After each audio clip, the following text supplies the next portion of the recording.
Bismillahirrahmanirrahim. Cintai ilmu dan ahli ilmu. Mahasiswa lah saya tanya, untuk apa kalian kuliah? Untuk apa kalian kuliah tu? Masa depan, yakin kalian masa depan akan dapat? Yakin kalian?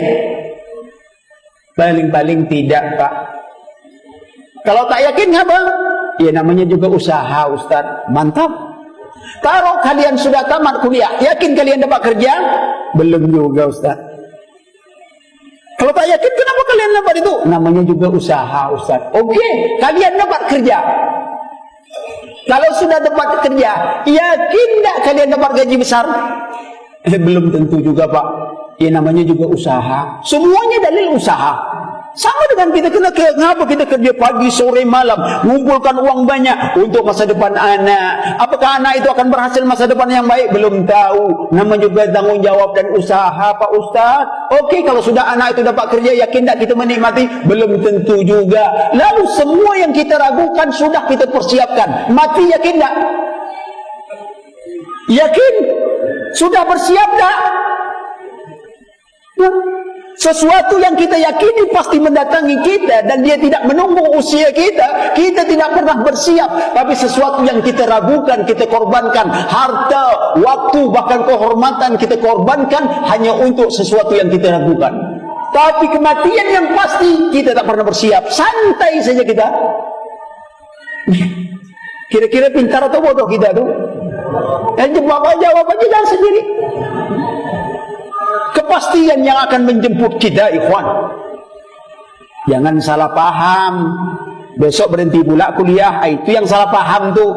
Saya ingin meluruskan. Jangan pula nanti disuruh pergi belajar. Tidak. Orang ingat mati itu bukan berarti orang di masjid saja. Makan tak mau. Mana? Besok mati juga, Pak. Oh gitu. Minum tak mau. Besok mati juga, Pak. Apa kata bapak kita? Kalau mau mati, matilah cepat daripada bingungkan orang aja. Hendak orang ingat mati itu dia bersiap untuk kematian. Dia jadikan dunia ini sebagai bekal untuk kematian. Itu ingat kematian. Dia jadi pedagang, dia ingat mati. Dia tak mau curang dalam berdagang. Dia jadi pegawai, dia ingat mati. Dia tidak mau curang jadi pegawai. Apa saja pekerjaannya dia selalu ingat pada kematian, membuat dia jujur dan memenuhi amanah dari tugas dan tanggung jawab itu. Itu ingat mati namanya. Bukan ingat mati menung aja di masjid. Menung itu. Itu mungkin sudah mati sebenarnya. Tak ingat mati lagi. Gimana? Manfaatkan dunia ini untuk akhirat. Jangan dicampakkan. Allah sudah beri kita dunia, kita dapat dengan yang halal, maka itu orang yang punya harta yang halal, dirampok orang, dia pertahankan, dia mati syahid. Itu mengajarkan kita, kalau sudah dapat yang halal, jaga, manfaatkan dia untuk kepentingan akhirat kita. Ini Allah berikan modal untuk belanja akhirat. Cuman itulah manusia ini, aneh, anda bilang, terbalik otaknya. Prinsip ekonomi itu di mana letaknya, Pak? Di dalam masjid mengeluarkan impak sekecil-kecilnya dapat surga Firdaus sebesar-besarnya. Di masjid. Sehingga kota infak itu silau mata memandang panitia. Kenapa? Berkilauan uangnya Ustaz. Uang 500 rupiah. Kena sinar itu. Allah. Berkilau. Surga 500 rupiah. Allah. Kalau disuruh tingkatkan ada. Tingkatkanlah. Infak itu. Tengok kotak yang satu ada peningkatan sedikit. Tapi begitu buka, ketakutan semuanya, Pak. Apa yang dilihat? Patimura sedang bawa barang. Allah, 1.000 rupiah. Aneh aja manusia. Lihat, prinsip ekonomi itu seharusnya di luar. Tapi ternyata dalam masjid yang diamalkan. Tuan, madulah kita sebenarnya.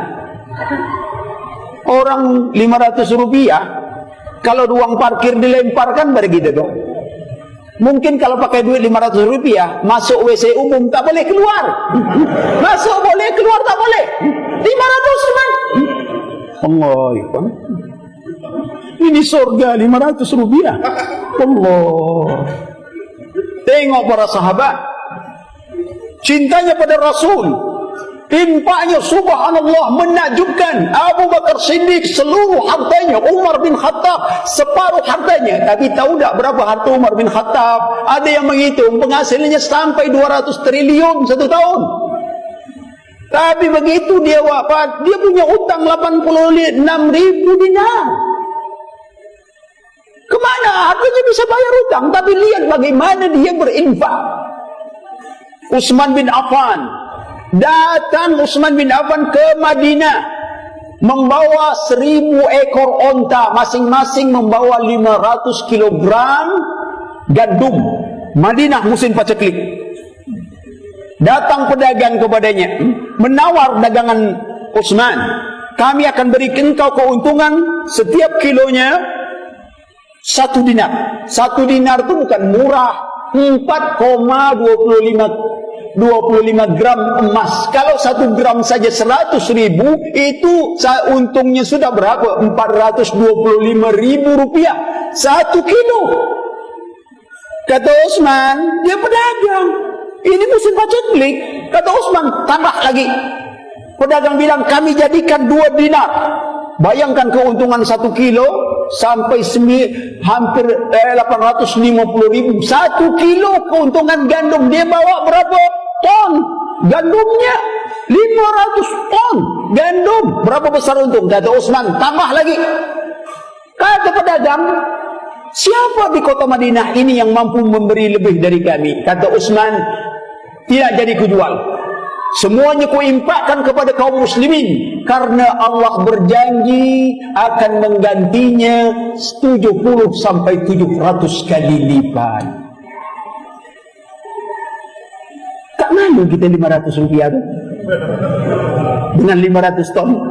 Allah, ikhwan, antum kalau ingin punya rumah sebesar ini, mau beli, kira-kira DP-nya berapa tu? Miliaran kan? Sekarang kita mau surga, sudah bayar DP apa belum? DP pun tak dibayar, bulanan pun tak diangsur. Sudah tanpa DP lagi, bulanan tak diangsur. Malang betul nasib, betul-betul malang. Apa yang kita inginkan? Surga atau bukan ini? Mana bukti cinta kita kepada Rasul, kepada Islam? Pengorbanan kita, kalau kita berinfak sedikit pun otak kita selangit. Infak 1 juta, masuk koran 2 juta. Maksudnya biaya masuk koran 2 juta. Infaknya cuma 1 juta. Saking ingin dikenal, sedikit infak mau dikenal orang, sedikit infak mau dikenal orang. Lalu cerita-cerita dulu, kalau tidak saya, gitu. Kalau tidak saya. Para sahabat terkenal dengan infaknya, dengan sedekahnya. Tidak ada apa-apa uang kita. Abdurrahman bin Auf masuk kota Madinah, 700 ekor onta dengan barang dagangan, penuh debu kota Madinah. Dia infakkan semuanya untuk Islam.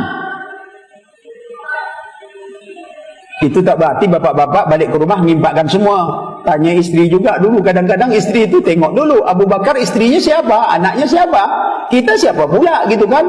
Jangan-jangan kalau sahabiah dulu menangis dia tak ada uang untuk berinfak. Khadijah sudah habis hartanya, dia menangis, tak ada lagi harta untuk membela Islam.